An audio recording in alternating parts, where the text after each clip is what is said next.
একদিন এক বনে খরগোশ আর কচ্ছপ থাকত। খরগোশ খুব দ্রুত দৌড়াতে পারত, কিন্তু সে আর আগের মতো গর্ব করত না। সে তার পূর্বপুরুষদের গল্প শুনেছিল, কিভাবে অহংকার করে তারা কচ্ছপের কাছে হেরে গিয়েছিল।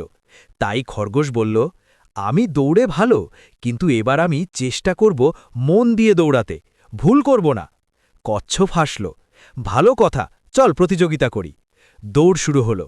খরগোশ দ্রুত দৌড়াতে লাগল, কিন্তু এবার সে থামল না। সে ভাবল, আগের ভুল আমি করব না। এদিকে কচ্ছপ ধীরে ধীরে এগোতে লাগল, আগের মতোই থামেনি। খরগোশ পুরো পথ মন দিয়ে দৌড়াল এবং সবার আগে গন্তব্যে পৌঁছল। কচ্ছপও কিছুক্ষণ পর পৌঁছাল। খরগোশ কচ্ছপকে বলল, তুমিও খুব ভালো চেষ্টা করেছ, তুমি থামো না, এটাই সবচেয়ে বড় কথা। কচ্ছপ হাসল, আর তুমি আজ প্রমাণ করেছ শুধু গতি না, মনোযোগও জরুরি। শিক্ষা: পুরনো ভুল থেকে শিক্ষা নিয়ে কাজ করলে সফল হওয়া যায়, আর অন্যকে ছোট না করে নিজের কাজ ঠিকভাবে করাই আসল।